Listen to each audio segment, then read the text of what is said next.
Hello students, स्वागत करते हैं अपने ऑनलाइन ट्यूटोरियल्स तो बिगिनर क्लासेस में मैं प्रहलाद लेके आया हूँ आज आपके लिए बीएससी सेकेंड ईयर का स्पेशली ऑर्गेनिक केमिस्ट्री का पहला चैप्टर, यानी ये कह सकते हो कि इलेक्ट्रोमैग्नेटिक स्पेक्ट्रम के बारे में।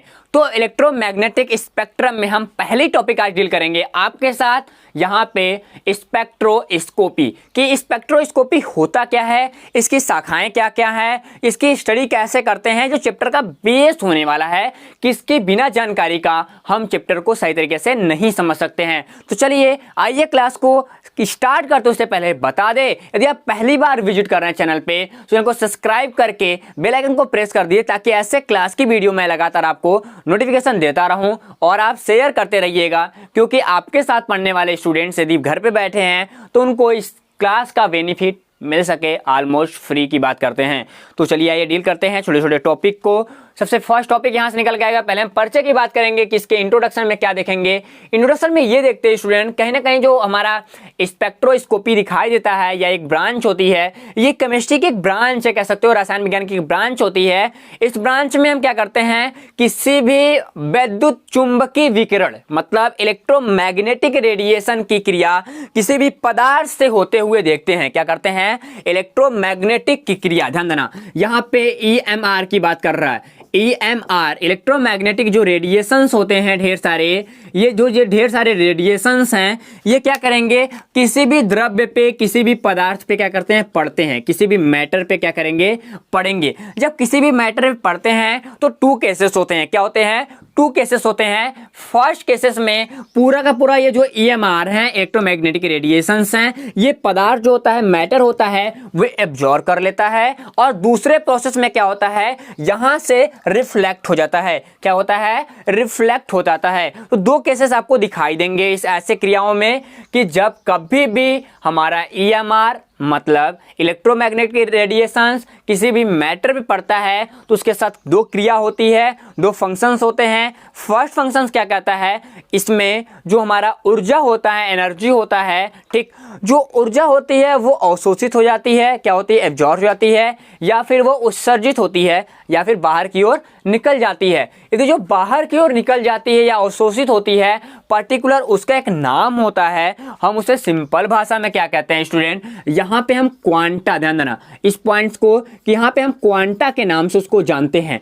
ये बाहर निकल रही है इससे, तो ये क्या निकलेगी स्टूडेंट, यहाँ पे छोटे छोटे हमारे एनर्जी के ढेर सारे पैकेट होते हैं। क्या होते हैं, एनर्जी के ढेर सारे पैकेट होते हैं। इसी ढेर सारे बंडल को हम क्या कहते हैं, यहाँ पे क्वांटा का नाम देते हैं। ठीक, तो चलो अब देखो, ये हुआ इसका डिफिनेशंस की केमिस्ट्री की एक ब्रांच है जिसमें हम क्या करते हैं, इलेक्ट्रोमैग्नेटिक रेडिएशंस की सहायता से किसी भी मैटर पे उसकी मैटर के साथ इंटरेक्शंस कराते हैं, अंतःक्रिया कराते हैं। इस अंतःक्रिया में दो प्रोसेस कंप्लीट होते हैं, या फिर EMR मैटर एब्जॉर्ब कर लेता है, या फिर EMR को मैटर क्या करता है, रिफ्लेक्ट करता है बाहर की ओर। उसमें पूरा पूरा जो एनर्जी काउंट होती है वो क्वांटा के रूप में होती है। क्या होती है, क्वांटा के रूप में होती है। और जो पूरा एनर्जी लेवल होता है वो काउंट्स क्वांटा के नाम से जानी जाती है। तो ये हमारे पहले टॉपिक हुए, यानी डिफिनेशन की बात करते हैं। यदि बात करें कुछ स्टूडेंट नोट पॉइंट की, यदि नोट पॉइंट ये देखना चाहते हैं, यदि नॉलेज बेसिस पे हम देखें तो सबसे बेसिक चीज हमको ये देखने के लिए मिलेगा कि जो हमारा कहीं ना कहीं स्पेक्ट्रोस्कोपी होता है, जो उसकी ढेर सारी विधियां होती हैं, उनमें क्या होती हैं, ढेर सारे मेथड होते हैं। उन ढेर सारे मेथड को हम क्या करते हैं, किसी भी पदार्थ पे या किसी भी कह सकते हो कि मैटर्स पे हम उनको जब डालते हैं, क्या करते हैं, डालते हैं, तो वहां से हमको अवशोषित ऊर्जा मिलती है या फिर उत्सर्जित ऊर्जा मिलती है। ठीक, अब जान लो, सपोज मेरे पास क्या है, हमने ये देखा स्टूडेंट कि मेरे पास ऐसे कुछ केसेस हैं कि ऐसा एक छोटा सा ऐसा है। ठीक, मेरे पास एक ऐसा एटम है, सोच जान लो कि मेरे पास ये क्या है, एक एटम है। इस एटम में क्या देखा मैंने कि ऐसा कुछ उसके ऑर्बिटल हैं, ऐसे कुछ सेल्स हैं। क्या हैं, ये ढेर सारे इसके क्या हैं, स्पेशली सेल हैं। अब देखो ये भी सेल है। अब इन सेलों की बात करो तो ये क्या हो जाएगा, यहाँ से ये N1 हो जाएगा, कोई दिक्कत नहीं, ये N2 हो जाएगा, और ये क्या हो जाएगा, N3 हो जाएगा। इसकी एनर्जी लेवल क्या हो जाएगी, E1 हो जाएगी, इसकी E2 हो जाएगी, और इसकी क्या हो जाएगी, E3 हो जाएगी। अब ऐसे केसेस में क्या होता है स्टूडेंट कि जब भी कभी भी हम EMR या फिर एनर्जी बाहर से डालते हैं, क्या करते हैं, जब भी एनर्जी इस पे बाहर से आती है, ठीक, क्या करता है हमारा, जब भी हम क्वांटा, ध्यान देना यहाँ से फिर हम बात कर रहे हैं, जब भी हमारा जो क्वांटा होता है, क्या होता है, क्वांटा होता है, जब भी इस पे पड़ती है तो दो केसेस हमने बोला दिखाई देती है। फर्स्ट नंबर पे क्या होगा, जो भी यहाँ पे एनर्जी इलेक्ट्रॉन लिया होगा वो बाहर की ओर जाएगा। जब बाहर की ओर जाता है क्या करता है, जब, ध्यान देना, जब इलेक्ट्रॉन, केस नंबर फर्स्ट, जब इलेक्ट्रॉन यहाँ से E1 से, यहाँ से डैश E2 में जाएगा, क्या करेगा, इलेक्ट्रॉन E1 से E2 में जाएगा तो क्या करेगा, एनर्जी को रिसीव करता है। ध्यान देना, क्या करेगा, एनर्जी को, यानी क्वांटा यहाँ पे क्या होगा, रिसीव होगा, ठीक, क्वांटा यहाँ पे क्या होगा, ये रिसीव होगा। बट दूसरे केसेस में क्या कहता है, दूसरे केसेस में जस्ट अपोजिट होगा कि बाहर से कोई अंदर की ओर जा रहा है, मतलब इलेक्ट्रॉन यहाँ हो और ये बाहर की ओर जाए, बाहर से अंदर की ओर जाए, मतलब जो इलेक्ट्रॉन होता है वो N2 से या N2 से किस में जाए, अब इलेक्ट्रॉन इधर की ओर जा रहा है, मतलब कि यहाँ पे N1 की ओर जाए, यहाँ पे क्या होता है, रिफ्लेक्ट होता है, क्या होता है, यहाँ से एनर्जी रिफ्लेक्ट होती है। इस चीज़ को आपको पता होना चाहिए। दो केसों से हैं, क्या होते हैं, दो केस होते हैं। नंबर फर्स्ट में हमने क्या देखा, जब इलेक्ट्रॉन अंदर से बाहर की ओर जाएगा तो क्वांटा रिसीव होगा, जब हमारे पास बाहर से अंदर की ओर आएगा तो क्वांटा बाहर की ओर रिलीज होगा। ये चीज़ आपको पता होना चाहिए। अब देखो बात करते हैं कि मिला क्या, कि नंबर फर्स्ट जो हमको दिखाई दे रहा है, टूल नंबर फर्स्ट जो है इलेक्ट्रोस्कोपी का, ठीक, तो यहाँ पे स्पेक्ट्रोस्कोपी की बात कर लें तो नंबर फर्स्ट टूल कहता है कि हम इससे क्या करते हैं, जो हमारे सेल लेवल होते हैं, क्या होते हैं, यहाँ पे हम सेल लेवल की बात कर लें, सेल लेवल की जो एनर्जी होती है उसकी सहायता, या हम यहाँ पे स्पेक्ट्रोस्कोपी की सहायता से हम किसी भी एटम्स की या फिर किसी भी मॉलिक्यूल्स की एनर्जी लेवल को पता कर सकते हैं, ठीक। ये एक पावरफुल टूल्स भी इसका है, इसके बारे में, ठीक, हमको जानकारी देता है। वहीं बात करेंगे नंबर 2 की स्टूडेंट, नंबर 2 में क्या है, नंबर 2 ये देखते हैं कि स्टूडेंट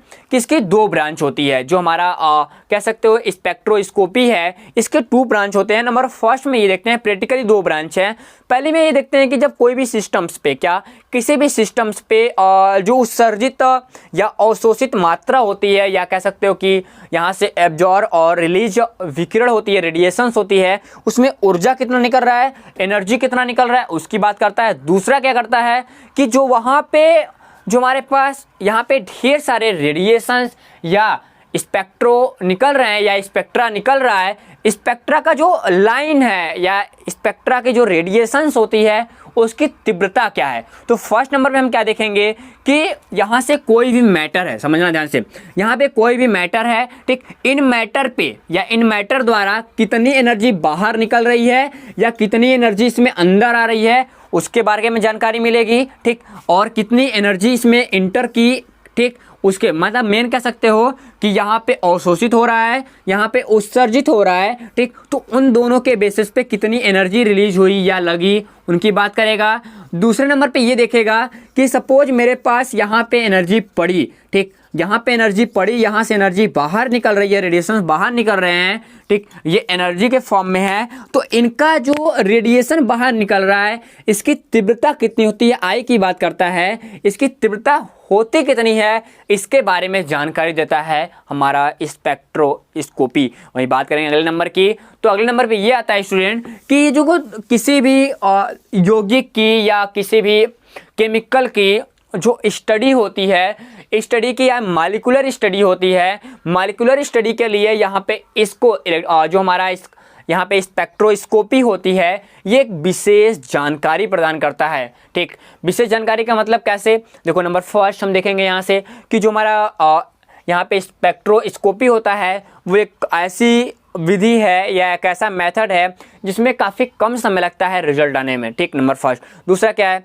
यहाँ से ढेर सारे स्पेक्ट्रा विश्लेषण के लिए जैसे यौगिक होते हैं उनके लिए काफ़ी कम मात्रा लगती है, मतलब लगभग 1 ग्राम की मात्रा हम लेंगे तब भी उस पदार्थ की, उस मैटर की या उस मॉलिक्यूल्स की या कंपाउंड्स की या मिक्सचर्स की हम स्टडी कर सकते हैं केवल 1 ग्राम में। वहीं बात करें अगले नंबर की, तो अगले नंबर में ये निकल जाता है कि जो हमारे पास स्पेक्ट्रोस्कोपी हैं, ठीक, उनके परीक्षण में जो पदार्थ उपयोग होता है वो चेंज नहीं होता है। नंबर फर्स्ट, देखो हम लेबोरेटरी में करेंगे तो लेबोरेटरी में उसका केमिकल स्ट्रक्चर्स चेक करते करते बदल जाते हैं, बट यहाँ पे क्या होता है, रेडिएशन से चेक होते हैं, इसलिए वहाँ पे अपरिवर्तित होता है, मतलब उसके स्ट्रक्चर्स में, उसकी बनावट में, या उसके कह सकते हो कि फिजिकल टेंडेंसी या फिर केमिकली टेंडेंसी में कोई भी परिवर्तन हम नहीं लाते या कोई भी परिवर्तन नहीं होता। इससे क्या होता है स्टूडेंट कि हम अगली बार भी उससे हम रिजल्ट ले सकते हैं या उसको प्रैक्टिकल में लगा सकते हैं। वही बात करेंगे नेक्स्ट नंबर की, तो यहाँ पे ये आता है स्टूडेंट